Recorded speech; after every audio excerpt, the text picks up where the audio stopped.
This test has 3 parts. In each part, you'll hear a number of different extracts. At the start of each extract, you'll hear this sound. You'll have time to read the questions before you hear each extract, and you'll hear each extract once only. Complete your answers as you listen. At the end of the test, you'll have 2 minutes to check your answers. Part A. In this part of the test, you hear 2 different extracts. In each extract, a health professional is talking to his patient. For questions 1 to 24, complete the notes with the information you hear. Now, look at the notes for Extract 1. Extract 1. Questions 1 to 12. You hear a doctor talking to a patient called Deschambault. For questions 1 to 12, complete the following notes with a word or short phrase. You now have 30 seconds to look at the notes.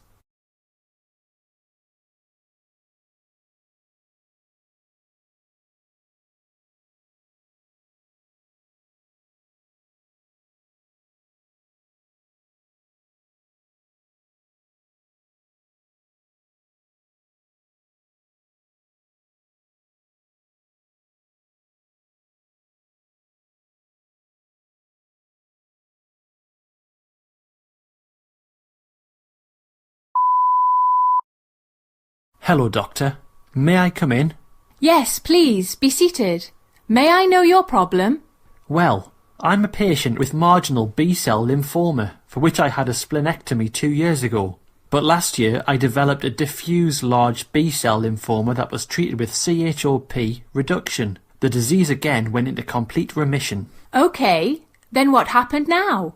I was doing well until recently, a few days ago, late last week, when a swelling developed on my left testicle. I had fevers and chills for the past few days, and I felt weak. What's your age? 45, Doctor. Do you drink or smoke? Well, I used to smoke and drink, but I quit completely. Your previous illness and surgeries? I had B-cell lymphoma and diffuse large cell lymphoma. I had splenectomy. Are you taking any medications? No, Doctor. Are you allergic to any medications? No, Doctor. May I know your family history of illness? Well, my mother had paralysis before she died at 70. My father is deceased at the age of 84 of a head and neck cancer. My 56-year-old brother with type 2 diabetes and blindness, secondary to diabetic retinopathy. My 41-year-old younger brother has hypertension, and my younger sister has thyroid disease. OK. Well, as per the laboratory data, your white blood count is 13.8, hemoglobin 14.3, hematocrit 42.4, platelets 235,000, SMA7 shows a potassium of 3.9, glucose is 213. Physical examination shows no conjunctival pallor or Icarus, no adenopathy, no corticoid bruits, lungs are clear, no gallop or murmur in heart. Your right testicle is markedly erythematous and swollen and tender. Endocrine shows symptoms of type 2 diabetes mellitus. You have left testicular swelling. It is tender. Etiology, possible epididymitis, or possible torsion of the testes. You have a history of diffuse large cell lymphoma and remission. You have a history of marginal B-cell lymphoma. Status post-splendectomy 2 years ago. You have a history of diabetes mellitus. I recommend that you have the ultrasound tests done for scrotum and abdomen. I will ask for CT scan of abdomen and pelvis after seeing the ultrasound reports. I am prescribing IV antibiotics. See me once you receive the ultrasound test reports.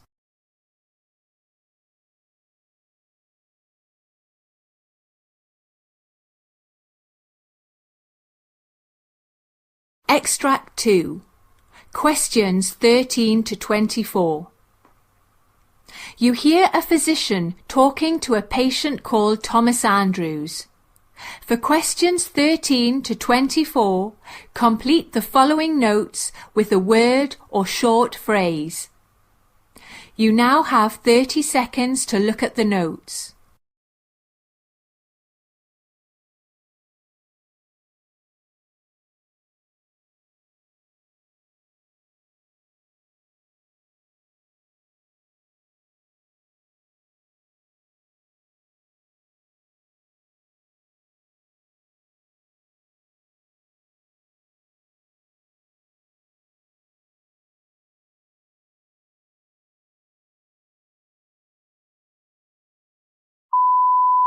Hello, Doctor. Good morning.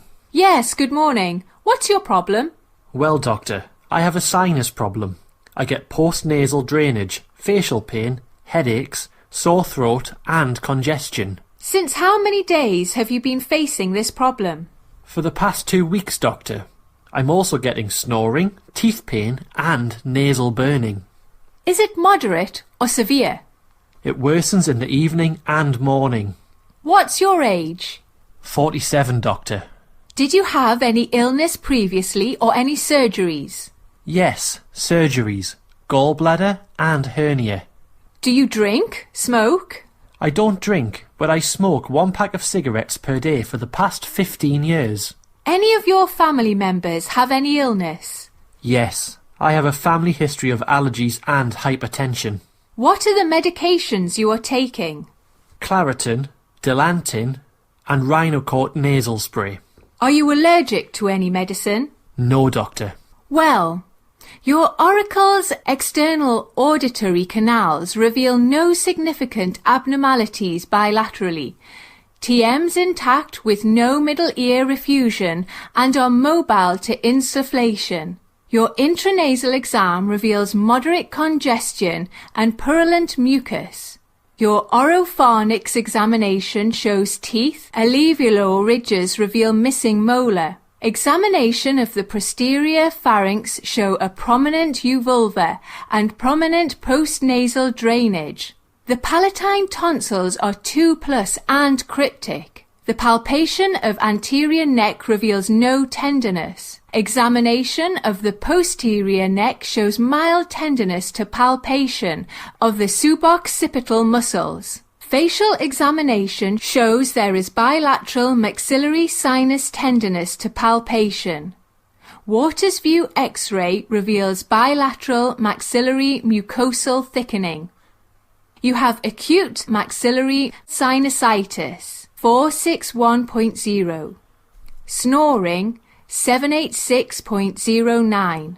Well, I am prescribing you augmentin, 875 milligrams twice a day, and mucofen, 800 milligrams twice a day. Follow these medications for 3 weeks and meet me after that. If the conditions don't improve, then I will order a mini sinus CT.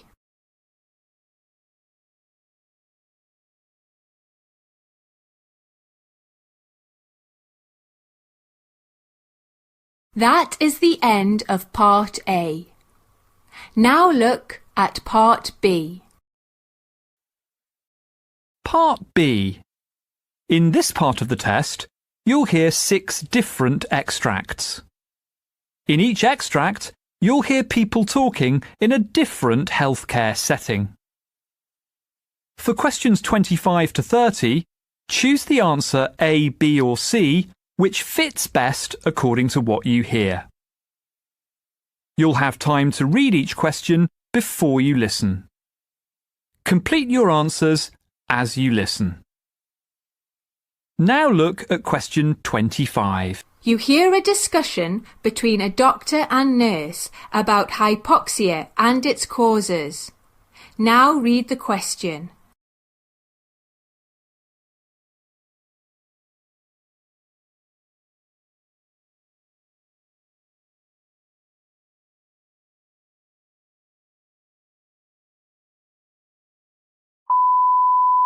Hello, Doctor. What is hypoxia and what are its causes?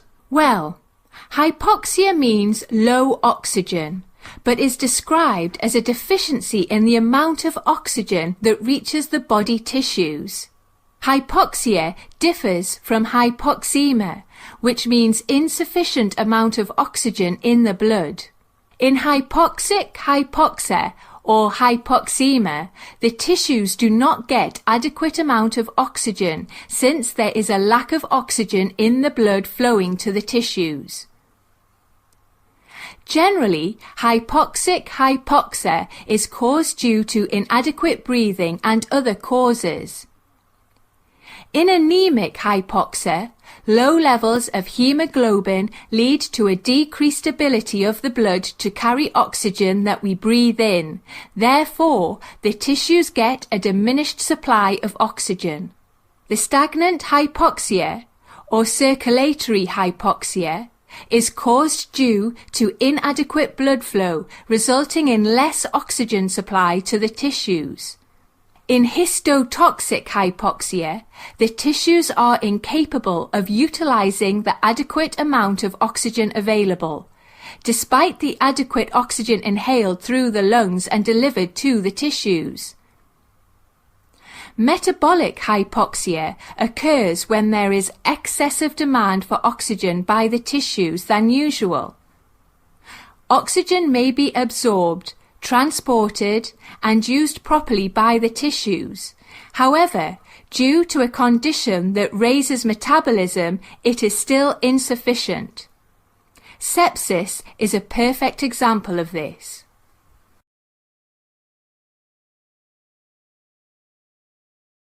Question 26. You hear a lecture about the disease called botulism.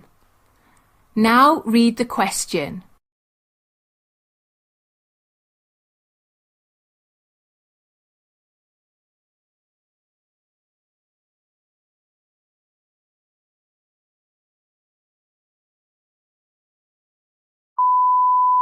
Botulism is a serious illness caused by the botulinum toxin, which causes paralysis. Paralysis begins in the face and spreads to the limbs.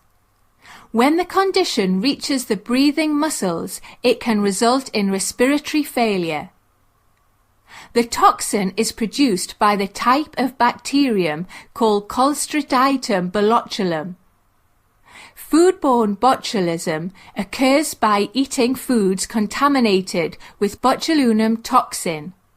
Common sources of foodborne botulism are improperly canned, preserved, or fermented foods. Wound botulism occurs if the spores of the bacteria get into a wound and make a toxin. Patients who get injections have a greater chance of getting wound botulism.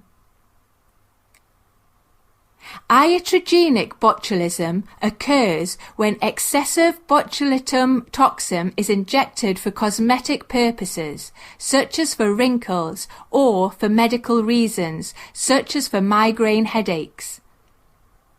Infant botulism occurs if the spores of bacteria enter into the intestines of an infant. Adult intestinal toxemia botulism is a very rare kind of botulism that occurs when the spores of the bacteria enter into the intestine of an adult, grow and produce the toxin. Generally, patients with a severe health condition that affect the gut may be more likely to get this disease.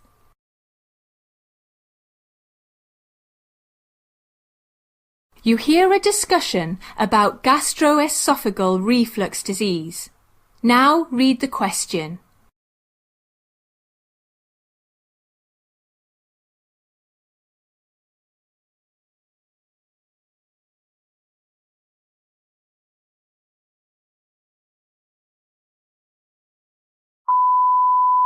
Doctor, what are the different causes of gastroesophageal reflux disease?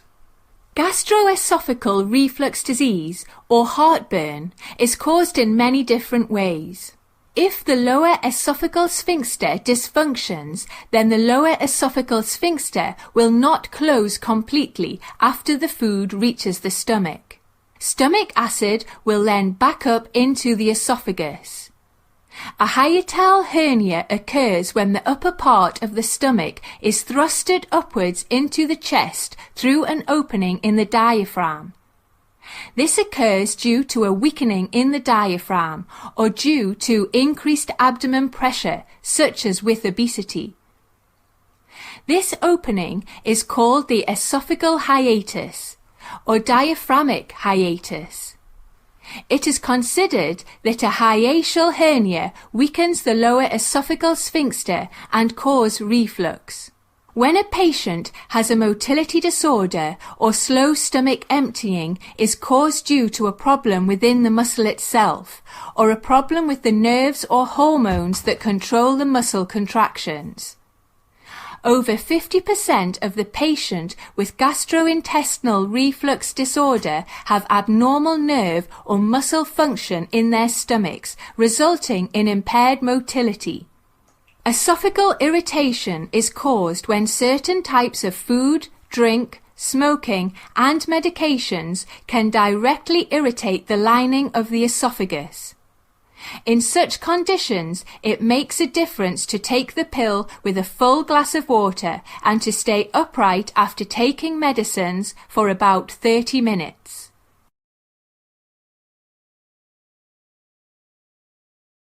Question 28. You hear a discussion about congenital myopathy and its types. Now read the question.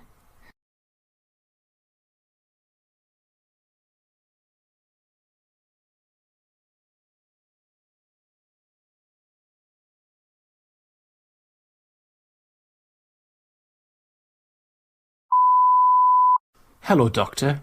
What is congenital myopathy, and what are its types? Congenital myopathy means that a person is born with myopathy. Sometimes a hereditary medical illness does not develop symptoms until a person grows into an adult. Mitochondria myopathy is caused by a defect in the energy-producing part of the cell called the mitochondria.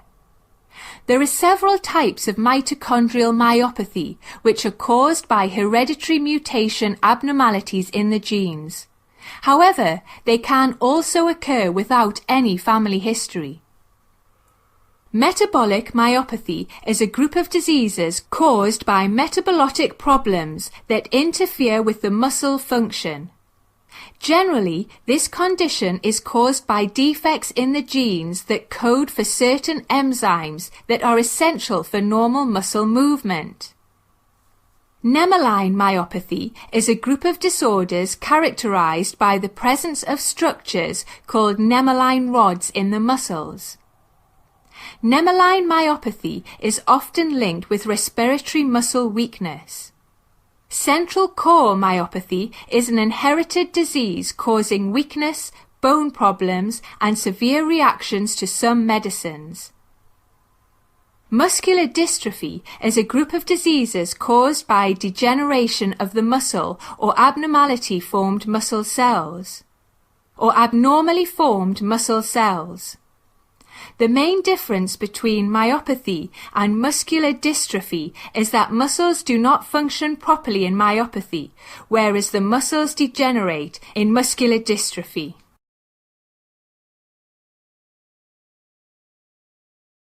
Question 29. You hear a discussion about primary brain tumours. Now read the question.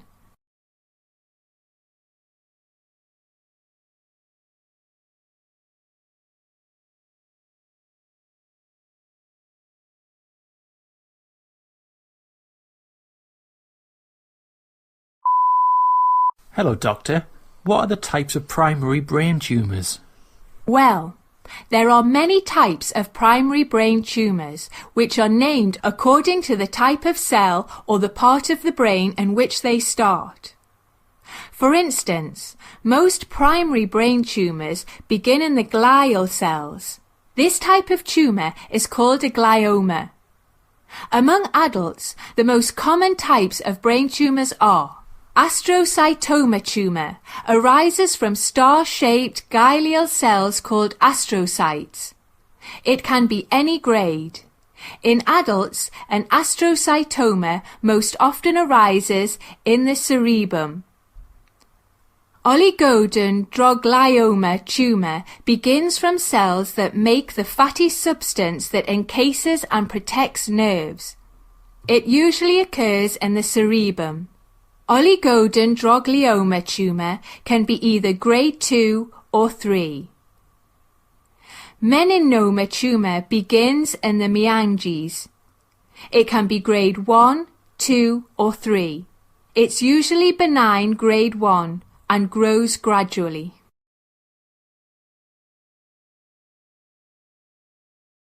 Question 30. You hear a discussion about different types of aspergillosis. Now read the question.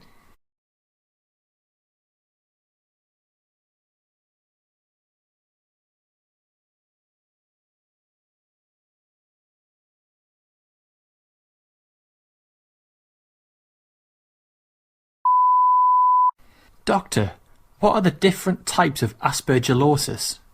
Well, aspergillosis is a disease caused by aspergillus, a common mold or a type of fungus that lives indoors and outdoors. Commonly, people breathe in aspergillus spores daily without getting sick.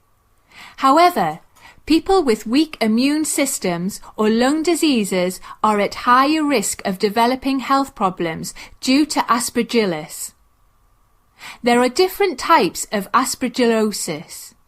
Allergic bronchopulmonary aspergillosis causes inflammation in the lungs and allergy symptoms such as coughing and wheezing, but doesn't cause an infection. Allergic aspergillus sinusitis causes inflammation in the sinuses, and symptoms of a sinus infection are drainage, stuffiness, or headache. In the contagious aspergillosis, Aspergillus enters the body through a break in the skin and causes infection, usually in patients with weak immune system. Aspergilloma, also called a fungus ball, it is a ball of aspergillus that grows in the lungs or sinuses, but usually does not spread to other parts of the body. Chronic pulmonary aspergillosis is a long-term condition that lasts for about 3 months, in which aspergillus can cause cavities in the lungs. 1 or more fungal balls may also be present in the lungs. Invasive aspergillosis is a serious infection that usually affects patients with weak immune systems, such as organ transplant or a stem cell transplant patient. Invasive aspergillosis most commonly affects the lungs, but it can also spread to other parts of the body.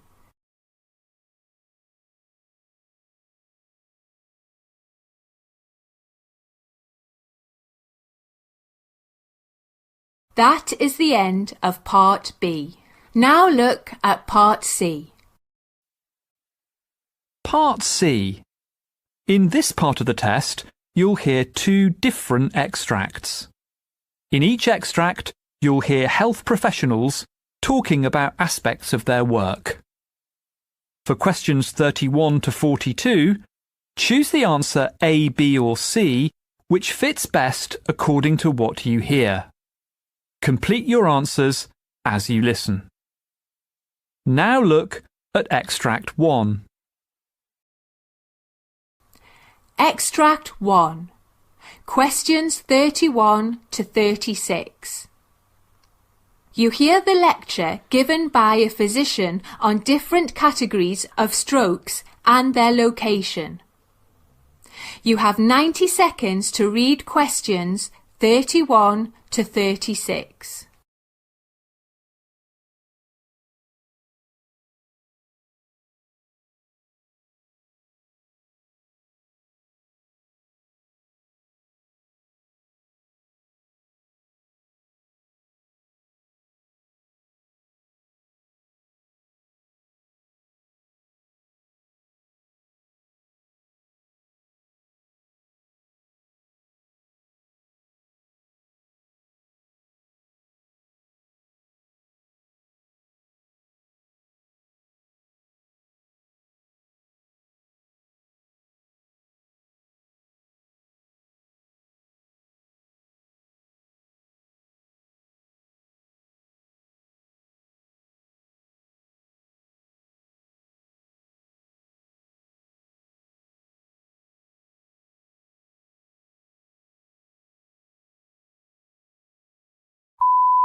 Doctor, please explain different categories of strokes and their location.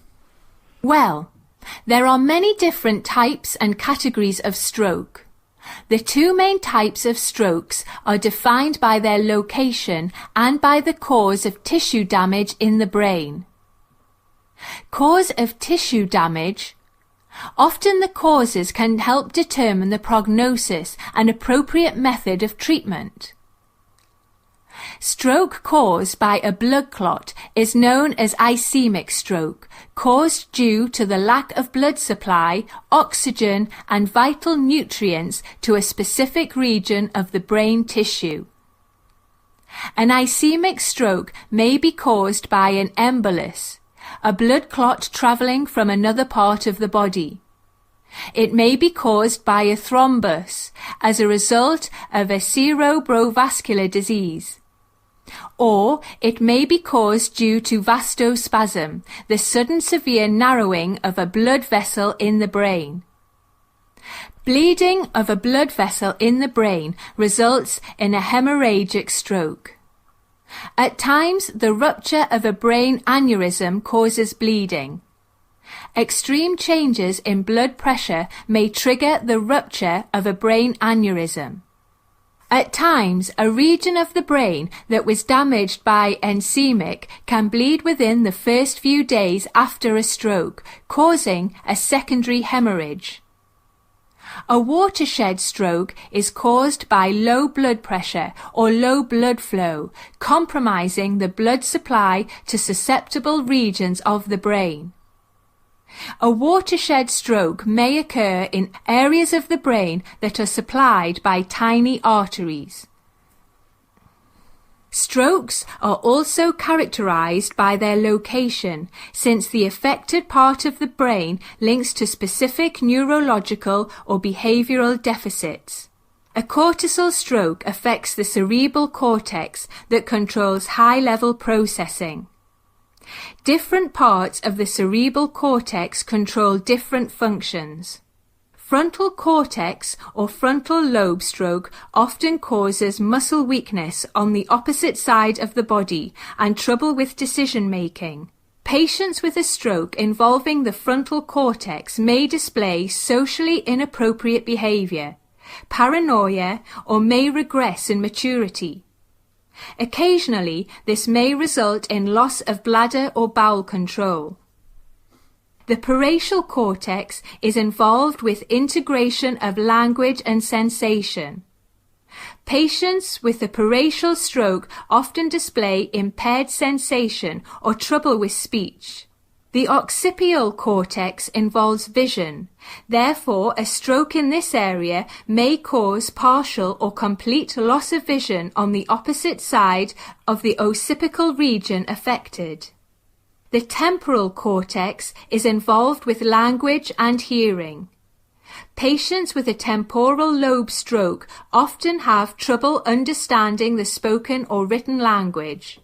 A subcortical stroke affects the deeper regions of the brain. Usually, a thalamatic stroke causes significant sensory deficits on the opposite side of one or more parts of the body, even when the stroke affects a relatively small region of the brain. A stroke affecting the internal capsule may affect sensory or motor function of one or more parts of the opposite side of the body. A brainstem stroke causes a wide variety of symptoms and signs.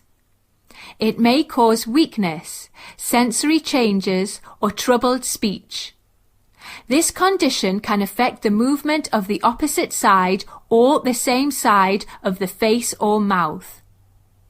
Patients with a brainstem stroke may have trouble with eye movements, manifesting a double vision or blurred vision. In addition, the brainstem controls breathing and regulates the heart rate.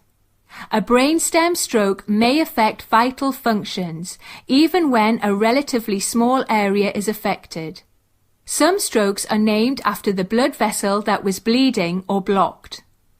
The most commonly identified blood vessel in a stroke is the middle cerebral artery that causes a large cortical stroke affecting the temporal and parietal lobes.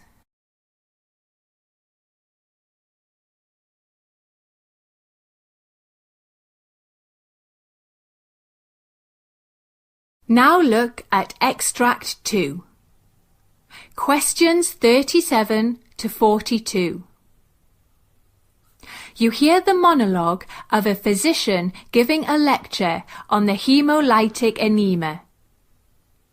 You have 90 seconds to read questions 37 to 42.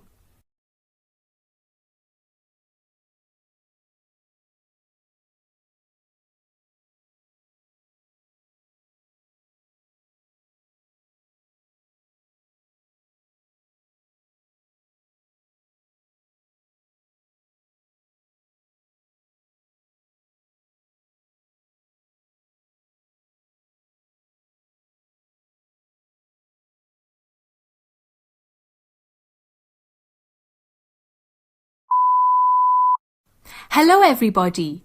I am going to explain to you different types of hemolytic anemia. Hemolysis is the breakdown of red blood cells that typically has a lifespan of 120 days. After this duration, they die and break down. One of the main functions of red blood cells is to carry oxygen to every part of our body. Therefore, in case the red blood cells break down abnormally, there will be very few of them to carry oxygen to our body parts. Certain diseases and conditions cause red blood cells to break down too early, resulting in fatigue and other more severe symptoms.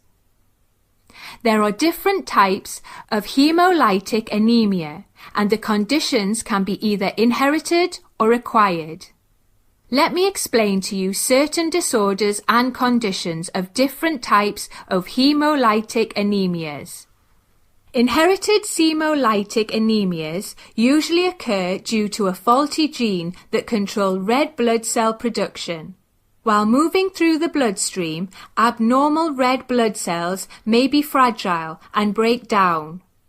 Sickle cell anemia is a severe inherited disease where the body produces abnormal hemoglobin, causing the red blood cells to have a crescent or sickle shape. Sickle cells usually die within 10 to 20 days, as the bone marrow can't produce new red blood cells fast enough to replace the dying red blood cells. In the US, sickle cell anemia mainly affects African Americans.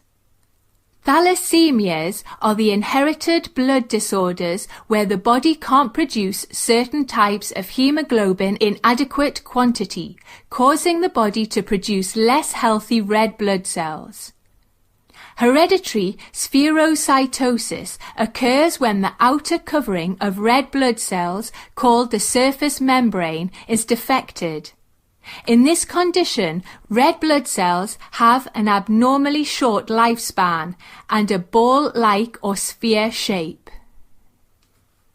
Hereditary elliptocytosis or oval cytosis causes a defective cell membrane in which red blood cells are abnormally oval in shape, are not as flexible as normal red blood cells, and have a shorter lifespan than healthy cells.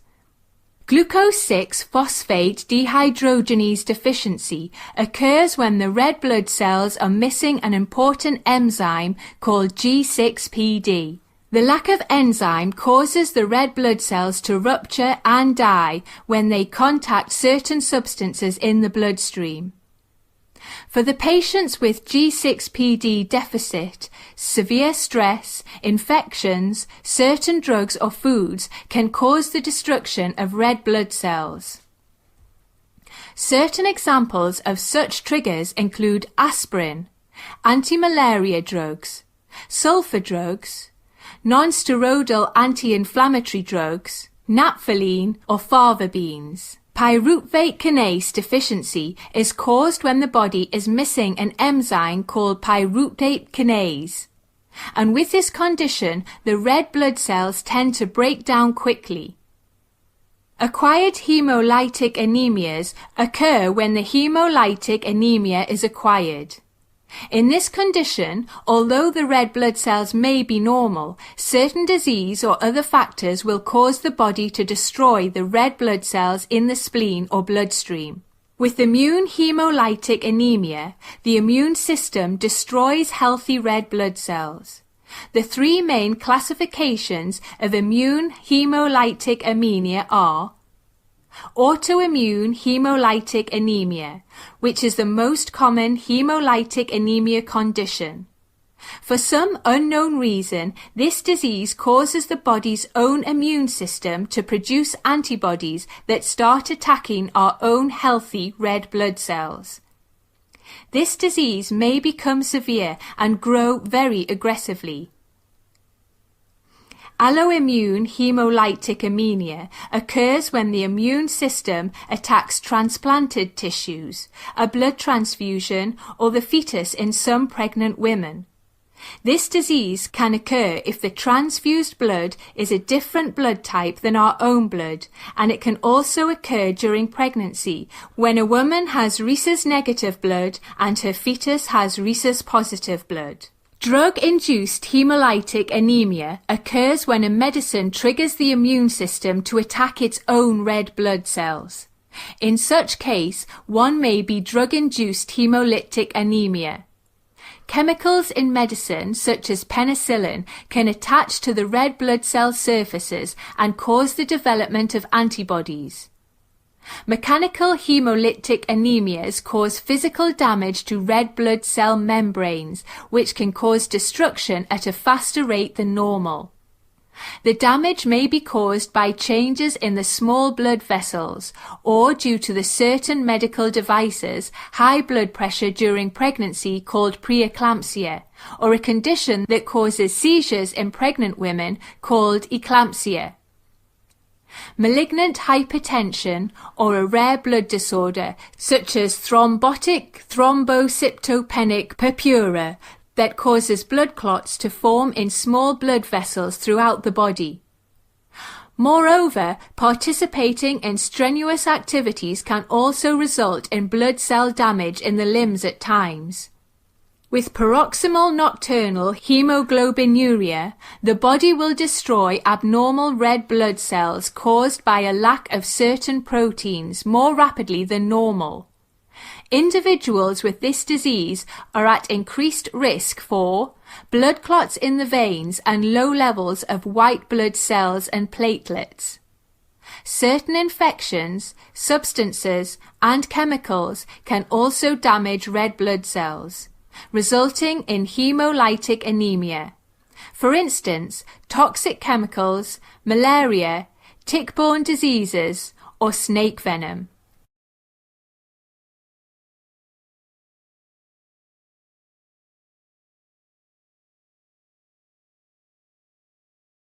That is the end of Part C.